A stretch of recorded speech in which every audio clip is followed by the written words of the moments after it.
Hello, y'all. Christian White, the One Day at a Time Dad. Back with another Listening to Learn. I am here with Lil Daddy. I don't know if y'all know him, but this is the big homie. Right here. I appreciate you being. I appreciate this a lot. No pressure, big man. You know that. Yeah. Oh, I know. So tell me, what was it like for you growing up? Where did you grow up? What was the environment like? Well, I grew up around Interville Street, and the environment was kind of cool. It was good. I have to admit, Adidas Park. Mm-hmm. Everybody's friends playing basketball, and basically the whole neighborhood knows each other, looked out for each other. Till And what year is this? That was like 80, 82, 83, 84.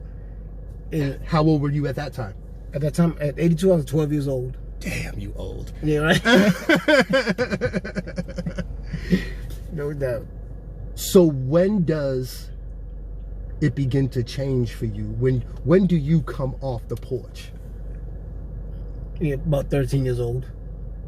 Doing dumb shit. Shit I didn't supposed to do, Who'd you live with? Oh, my mom, my dad. What were they like? Oh, they're awesome. Always trying to keep us out of trouble, and well, basically me, because everybody else was good, trying to keep me out of trouble. Cause what was the difference? Because your life went totally different. So I'm trying to figure out how did that happen? Just where I'm at, the environment, and watching people do things, and I was like, wow, damn, I want this nice car. Maybe I should sell drugs too.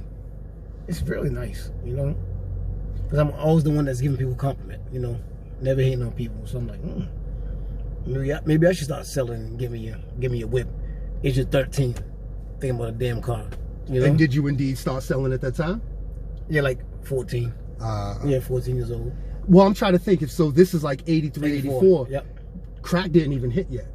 Or did it? Wait, it hit already? When did crack? Oh, yeah. I was thinking more 86. Okay. But it just hit harder than 86. But okay. It's always been around, though. Okay. With the drug selling, what else comes with that? What's coming with that? In the sense of, did you make a complete lifestyle change at that point? Yeah, because, the girls were impressed with your jewelry, your clothes, your swag. So we always want to stay fly and have our little jewelries on, and to impress the girls instead of saving money, No, absolutely. When did you first go to prison? I gotta say like 87. Then I got out. That's something I didn't do either, but I got bailed out. 2 individuals did something, and they happened to pick me up, and the police stopped us. And they took us all out the car, and they was like, yo, which one did it? And them folks was like, him, and they didn't point me out. But I'm not gonna mention no names. The other 2 I was crying. Yeah. So I was like, yo, I did it. And I didn't even know what the hell they did. But it was a little robbery. I was like, I did it. They was like, nah. They said not you, it was them 2. But it took us 3 anyway. And went to court. Same scenario. West Roxbury Court. Yep. Same thing. They were weeping, and I was saying the same thing. I'm the one that did it. So by me admitting guilt, everybody got probation. Because the lawyer was like, yo, they say you didn't do it, but why are you trying to take the weight? I was like, I was with them, right? So you get probation. Do you get probation and be like, I'm never going back to the streets again? Nah. Nah, when you're younger, you're hard-headed. We always want to do things. We always think we know it all when we're younger, Absolutely. So it's like, nah, we don't know it all. Not like we think we do. So when you were younger, see, I know him as older. Well, young but old. But when did you first? What was your first experience with violence? I say about 15, 16. And not necessarily detail, but what was that like? How did it affect you? I really didn't feel good about it, unless, doing shit that we're not supposed to do. Mm-hmm. And it affects a lot of people. Our family, their family. And then when you sit back and think about it, as you get older, you're like, damn, I was that stupid, that dumb, man, to, you know, affect people like that. Like, it shouldn't went down like that. Yeah. You know? Did you eventually go upstate? Yep. In 88. What was that for? For murder. Went for like, went in 88, got out in 2004. Hmm. Yeah, pre-release 2004 and got out 2005. So you're on parole? Yep. Okay.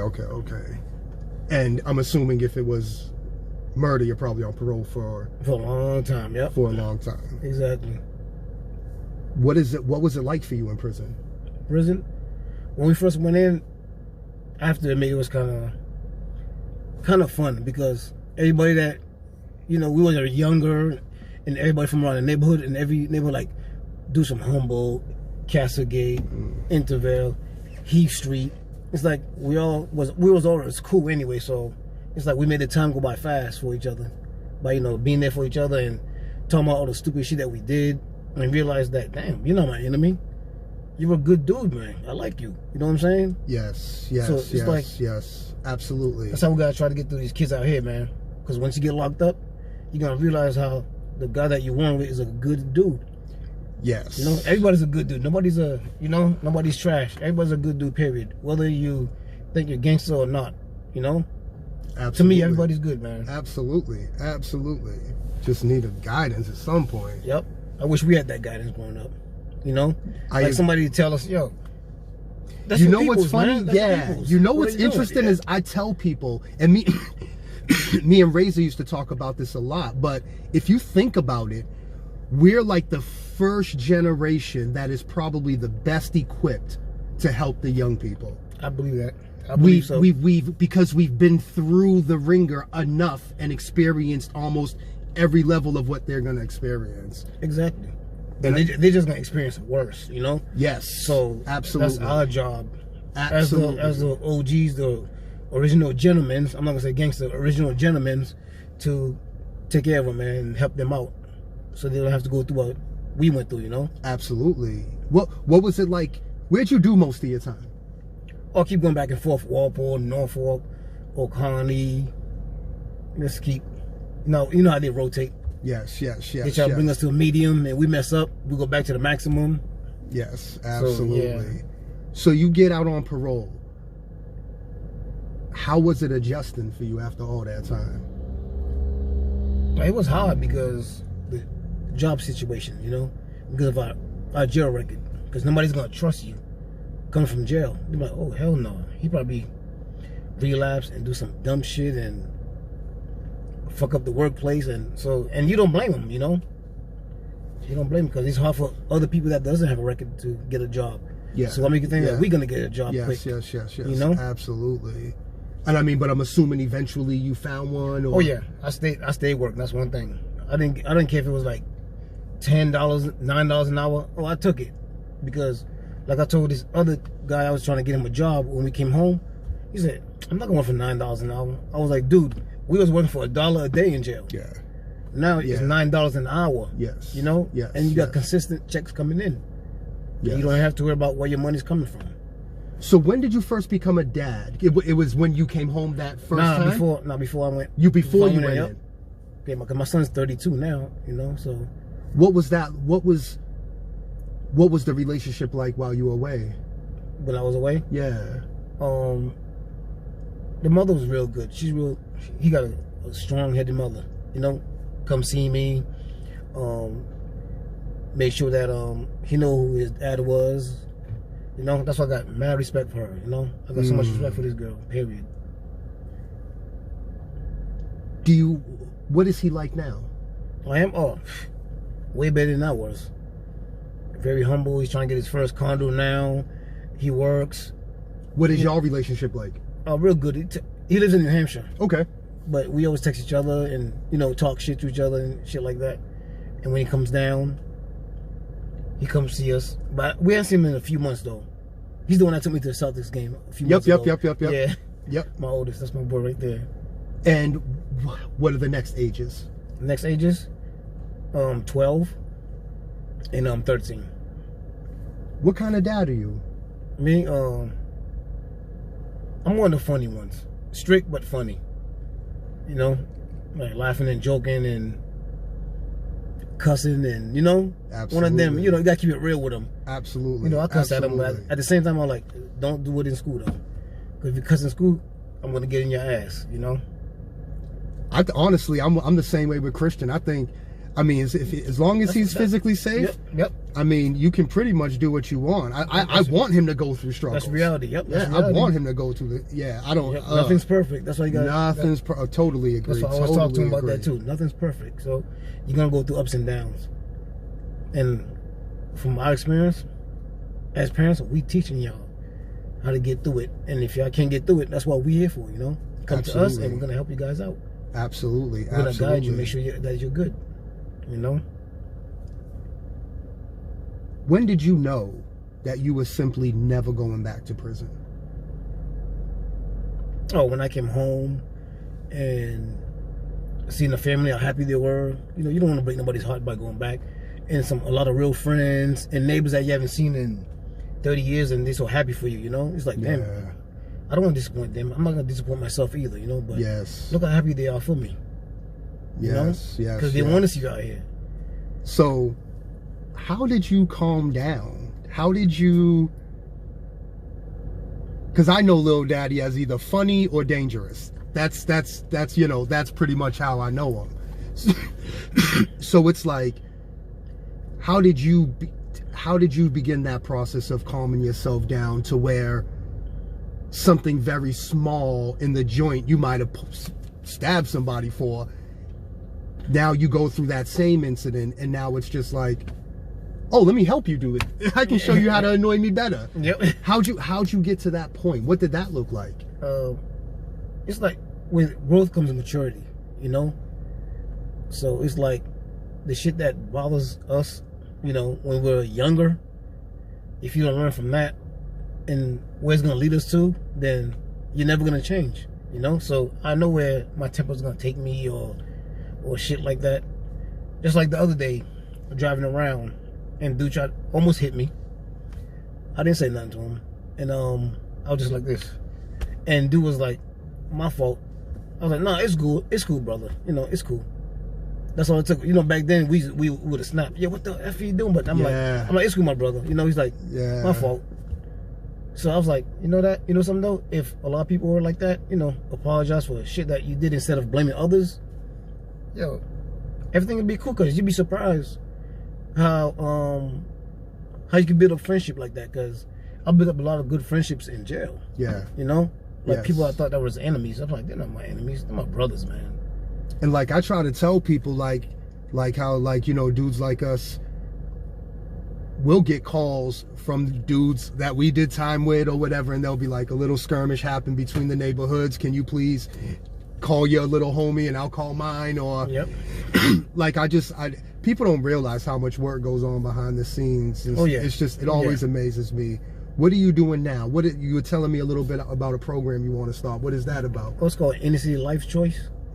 It's something that I've been doing for a while now, but I said, you know something though, I gotta bring it to light because I want a few other people involved. So how did it start? Like where the concept come from? From when one of my friends, Nelson, called me and he was like, can you talk to my son, you know, since he's been in jail, and you know how it's like, and you know, he's doing a little bad, so can you school him? So I took him, drove him around and talked to him about the street life, no sugarcoat anything, and you know, I just let him have it. What's like a little tidbit of like what you would say? A little tidbit. I was like, oh, you must want to go to jail and be somebody's bitch. That's what you want? I was like, you don't want that. You want to stay home, freedom, your family. You want to go where you want to go. You want to eat what you want to eat. You know what I'm saying? You want to sleep when you want to go sleep. You don't want people telling you what to do. You know? So listen to your parents, you know? Because they trying to lead you in the right direction. They're not leading you in the wrong direction. Yes, yes. You just got to, you know, deal with it. And how did you feel like you had an impact on him? Yes, because his father told me that. His father was like, yo, I don't know what the hell he told my son, but whatever he told him, he had to change in him. You want to know what I just love? What you just said was a father called you to help with his son. I think I know for me, like trying to learn how to be a better and better dad, I realized like with Christian and the autism, like there are certain things that I may want to do, but I can't. And part of being a good parent is recognizing your limitation. Yep. Well, where would you like to see a program like that go? I'm going to make it blow up, because I want all the kids and all the so-called OGs, if y'all real, you know, if they real, because I know you're one of them and you already want to help me out, to reach out to the kids, man. Talk to them one-on-one. I think the real change is going to come at our level. Yep. The people with that lived experience. And, you know, and I don't mean like, you know, a South Bay bid, you know, but people who were I know when I was in prison, dudes weren't like, man, get out, do the right thing, man. Dudes were like, man, I got some money waiting, man. My case needs to go away. Can you help me? Exactly. Like, people don't realize, like, I wasn't itching to get out to change. I was itching to get out to be back in it. Yeah, exactly. Like, and that's what I feel like people don't understand is even that's on a spectrum. It's not like, you know, someone just goes to a scare straight at South Bay and they're like, yep, right, exactly. Exactly. We were the scared straight kids that were like, dude, get the fuck out of my face. Like, you know me out there. Get out of here. Like, if I pop you, move. Yeah, like, you know? and there's a huge difference with that. And I sometimes feel like when programs are designed, they're designed to specifically help the kids that they're high needs, but they're not as aggressive, rebellious, whatever. Exactly, you know what I mean? But I mean, dudes like us, we're around that aggression and it feels normal for us. So we can talk right through it. Yep, exactly. But I would love to see the older dudes in the city come together, collaborate with dudes on the inside, man, get a message going to at every point somebody stops, they're getting some sort of message, like basically wake the fuck up. Yep. Man, especially if you're a parent. Yeah, turf war. It's like turf war. You don't own this shit. You know, it's like you don't own it at all. The people own that shit at all. You know, your property and your hood is your family. You know, your brotherhood, your fatherhood. That's your hood. A dude asked me the other day. He was like, "How is it you're 10 years older than me, but I have the same mentality as you when you were younger? Like nothing's changed in that mentality throughout that decade." Like, that's a problem. Like, that's not being addressed. How do we address that? How do you feel like we can, because I know when I was 15, 16, 17, I mean, you might as well have been talking to a wall. Yep. I mean, so I mean, how do you feel like we can go about approaching them? Approaching somebody you don't know, who you know is involved with all types of shit. How do you go about approaching them? Easy, one-on-one. The one-on-one is so easy because when they're around a crowd, they have to impress the crowd, try to make themselves look big. But when you get them one-on-one, get the toughest one, or what so-called toughest one, and you realize, damn, this is a good kid, man. Key word that you gotta get the people who influence the others. Yep, no, this is good ass kid, man. And then once you have him, and you know you keep guiding him, and showing him the ways, and you're gonna notice a change in him, and tell him, yo, you have nobody's impressed. They already know what you could do, so use your power.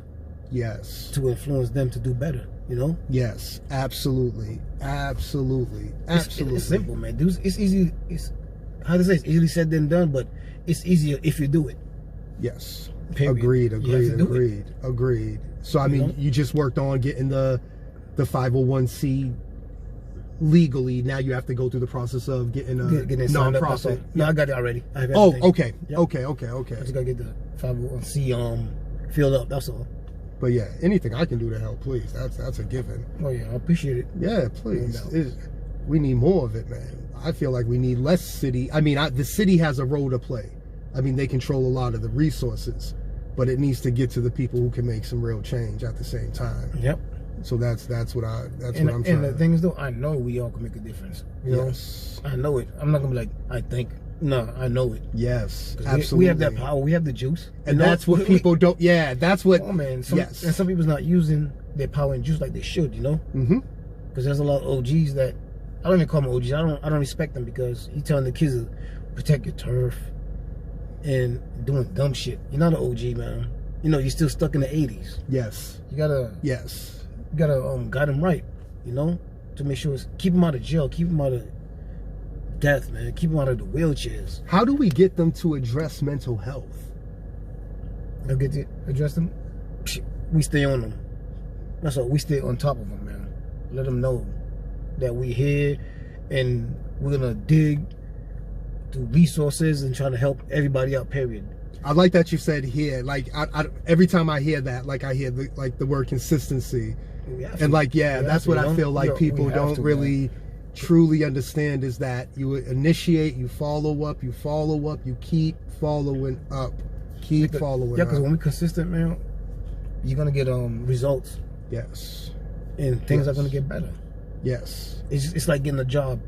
Damn, I started off with $9 an hour. Okay. It's okay. But all of a sudden next year you get a raise. The following year you get a raise, you know. It's like a process. Things just get better when we stay consistent, you know? Absolutely. That's what it is, man. Consistency is the key, man, you know? So like what do you do for self-care? For self-care? Like music, little workout, chilling with the family, you know, bugging out. A couple of friends and my cousins, we always talk about the program and what we need to do to help the kids out, you know? Because they're like, yo, we need to. Just like my cousin know this little kid, probably like, he said like 15, and he's a hell of an athlete. He said the kid is tough in football. So he introduced me to him. So I'm going to call him later and have a chat with him, you know? And this is what I love is like,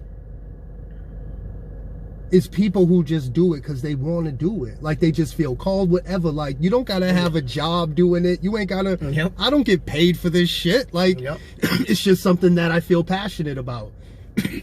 Man, I mean, excuse me. My allergies been crazy lately, but that's what I want to hopefully kind of find a way to instill in some of these young people. Like, because I feel like a lot of them just feel like no one cares about them. And that's the thing too. Because they got some of their parents that doesn't give a damn. Because I used to come from work at sometimes 12 at night, and I see little young girls, little young boys in the streets walking. I'm like, yo, what the type of parents they have, man? You know? I mean, I'm like, give them their little time. Yo, be in the house at 9, 10 o'clock. Yeah. I mean, I think on some levels too is those parents, they never learned how to be parents. Their parents didn't know how to be parents, and like that's why I be so big, like with it breaking the generational cycle. Break that cycle. Because that's what it comes down to. It's my feeling, if parents got their shit together and began healing in whatever form they needed to heal, a lot of these programs in the next 1-2 generations, they wouldn't even exist. They'll have to reinvent themselves. Because they just wouldn't be needed as they are. Exactly, The needs will be different. It won't be those high-risk needs. It'll be other needs. Maybe we could finally work on housing for real, or truly healthcare, however that looks like. And that's part of the program too, because we're part of the program. We're gonna help like the young kids. It's from 13 and over. Help them get jobs. I got somebody to help them get jobs. I got somebody to help them work on their credit. Tell them what the credit's about, so when they reach a certain age and level, you know, they can be like, damn, I could just go get a car without putting a down payment. Absolutely. You know? Absolutely. Shit that we didn't learn. Yes. You know? Yes. So I got somebody for credit, the job, for the GED. If they don't work out, I could teach them. If they want somebody for boxing, I got somebody teaching boxing, you know? And then the funds that we're gonna collect, I want to make a hood fund for them, you know. Explain that. Yeah. The hood fund. Yeah. The hood fund is gonna be you know, for example, you know, you're doing real good in school, and now college. Hey yo, you know what? This is. I want a college fund for them, so I need 10,000. Oh, we got that in the hood fund.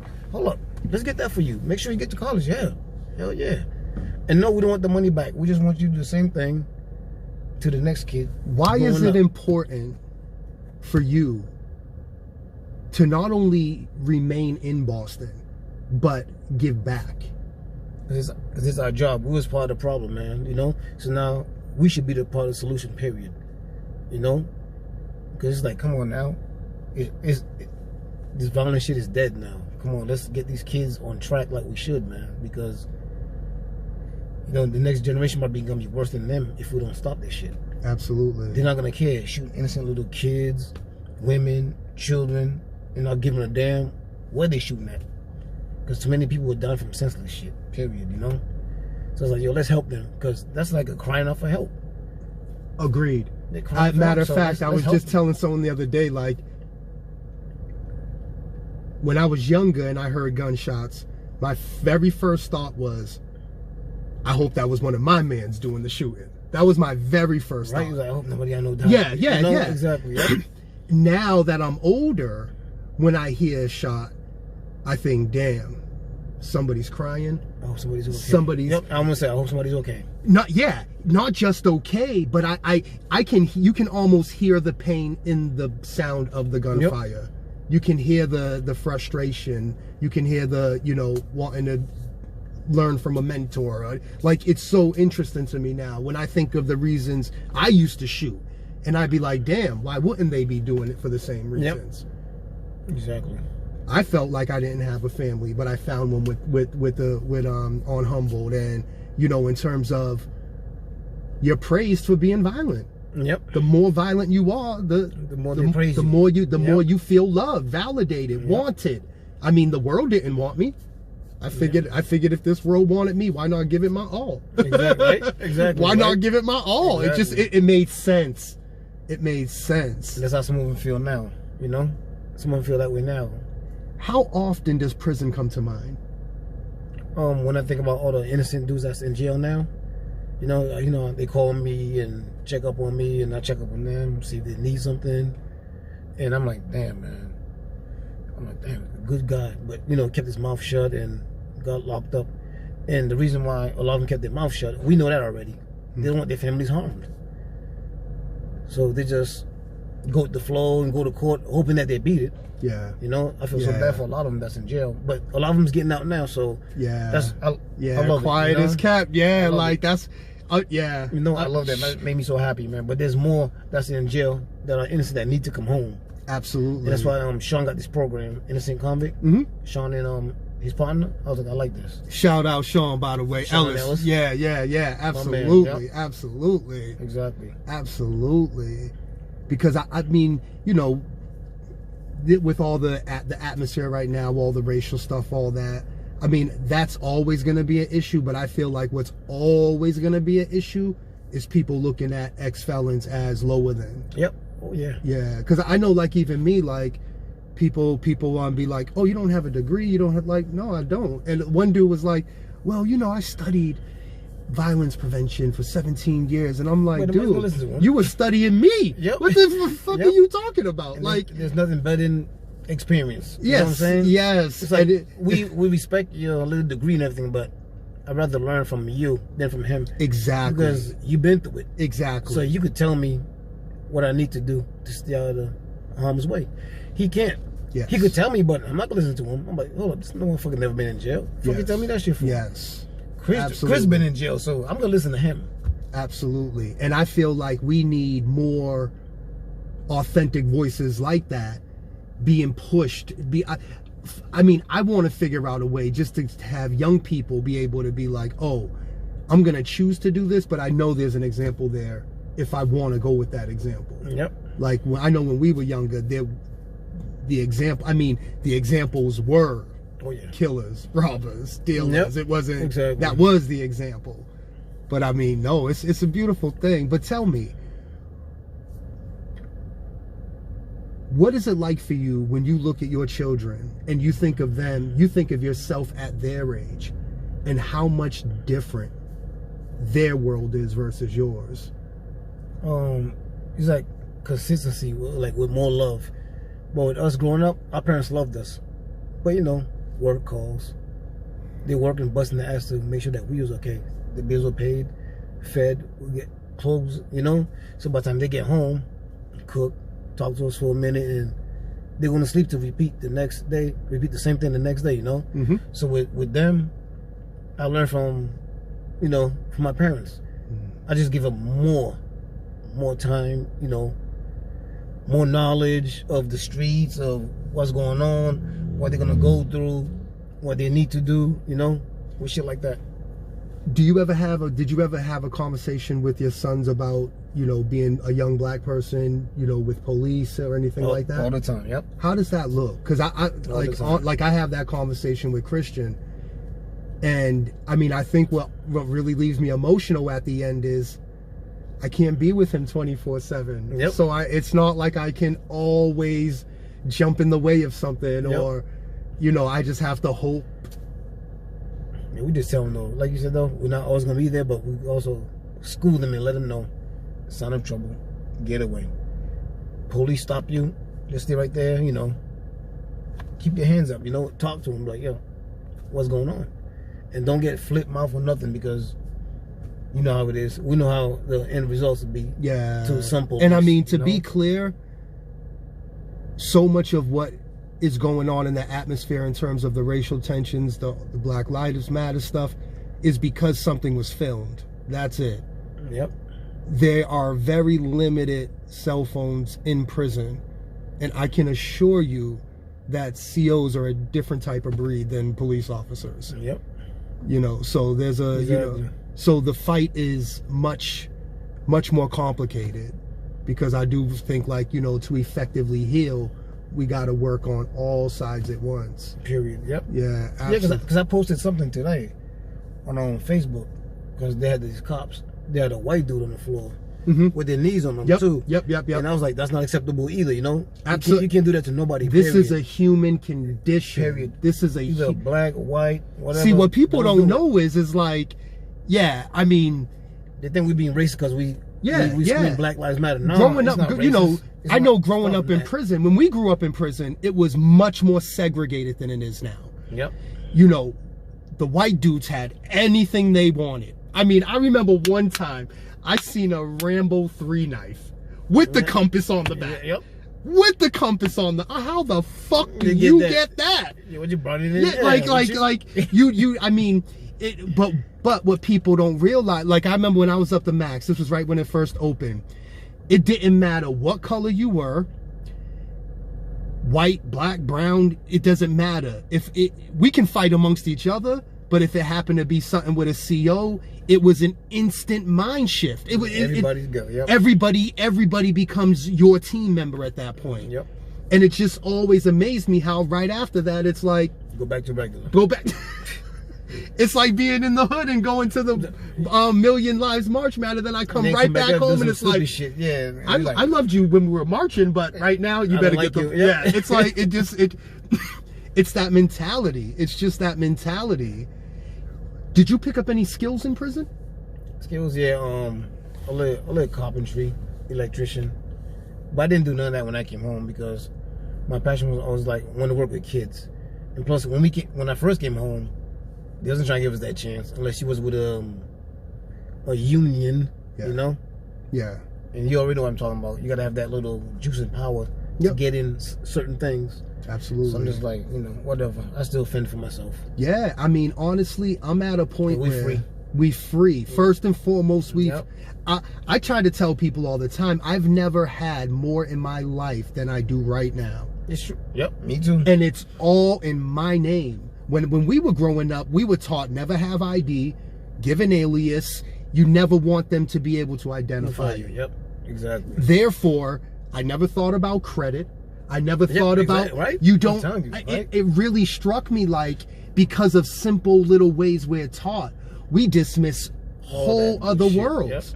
yep. It just amazed me, but I didn't think about credit or the future because why? And it just always amazed me how that worked. Like now, I don't want to touch it if it ain't mine. Yeah, that's right. Cause I know what the fuck it's been through. Yep. I know. I mean, I take full responsibility for that. It's in my name. But now, you know how different it feels having an apartment, a car. I mean, in health benefits. Health. Final question. How important is having a healthy mentor? Man, listen, it's very important because you know that they focus on you, they care about you and about your well-being, and they want to see you do good. So it's like sometimes you have no choice. You're like, damn, somebody really care about me, so I'm gonna do something about it and make, you know, I'm gonna make him happy, but I'm also gonna make myself happy. I'm gonna show him that, you know, there's, you know, I'm gonna change, and I'm gonna make a change, make a difference in my life. make my family proud. You know, things like that. Because once they're on that path, it's always gonna be in them. You know. Yeah. It's always gonna be in them, and then Yes. they're gonna do the same thing with the next generation. I think you said it perfectly. Like, people don't. I put up a post asking a general question if all behavior is learned, and people have various opinions. And you know, I mean, I happen to believe all behavior is learned. You have to be shown how to do something. Yep. In order to do it. To do it, exactly.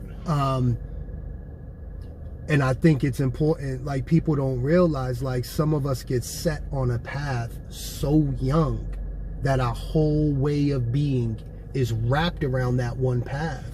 And you know, sometimes we can get ridiculed, hated, all that, but it's like, take a moment to just try to understand me. Yep, like, exactly, right? Take a moment to try to understand me.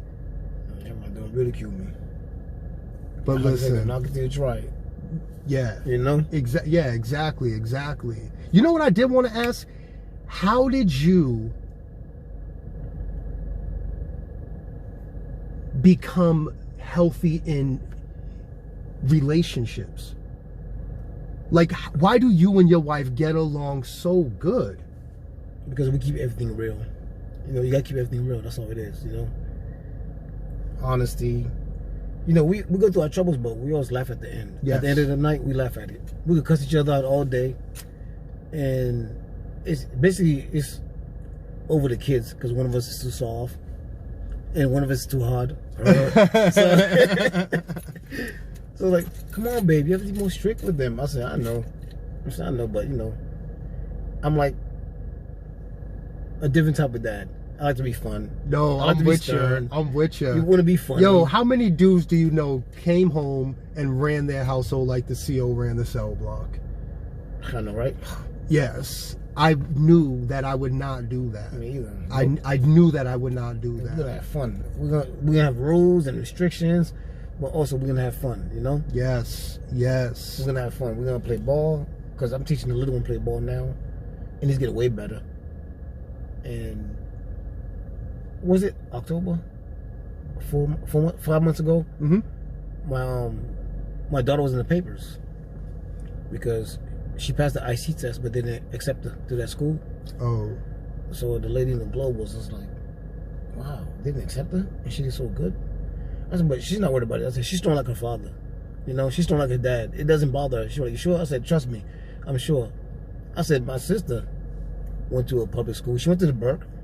My sister's a doctor, and she owns a nursing school in Florida, you know, Mountain Hope. So I'm like, it's not the school that make you make yourself, you know? Yes. You make yourself. Yeah. It's not like, damn, I didn't get into such and such school. And I mean, I think the proof is with you and your program. You like, you know, show like if you want something, you can get it. You don't have to wait for somebody to create it for you. Exactly. Yo, I love you, man. Yo, love my man too. You know, I get so excited when dudes are being dads, man. Dads that I can look up to. Yep. Like, that's like, you know, that's what I be looking for. People don't realize, like, when I be watching, there's so many men that I watch on Facebook. Me too. Yep. Me too. And it's really just to see how they're doing it. So I'm always liking all their pics with their sons and daughters. Like, I love seeing that. Like, too. I'd be driving down the street when you see a dude pushing a stroller by himself or carrying a baby. I love that too. I love that, man. And I would say, what's up to him too. I'm like, what up? Even though I don't know him. Yes. Like, what's up? I'll be like, I'll give him a thumbs up. Like, absolutely. You know, encourage somebody. Yep, let them know they appreciate it. Encourage somebody. I don't know you, but I appreciate you being a good man.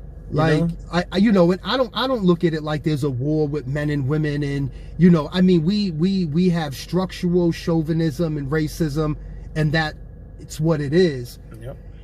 At the same time, it's time to make dads popular again. Yep, for the world to make dads popular. A lot popular. of guys are doing that.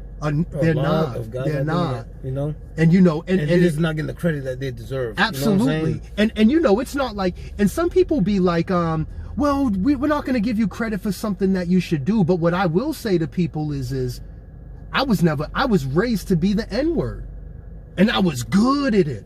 I wasn't raised to be a father or a son or a brother or an uncle. So I do give myself credit and other men and women credit when they can relearn something and make better with that because they made the choice to do that. That's why I love it. I love watching your page. I love watching a lot of guys' pages too with their kids, man. Yo, you just don't know. I'm like, damn, look at that. Came a long way. Yeah, like people don't. He's an OG, like I said, original gentleman. I said, look at this dude, man. I'm so proud of him. Like I always tell all you guys that.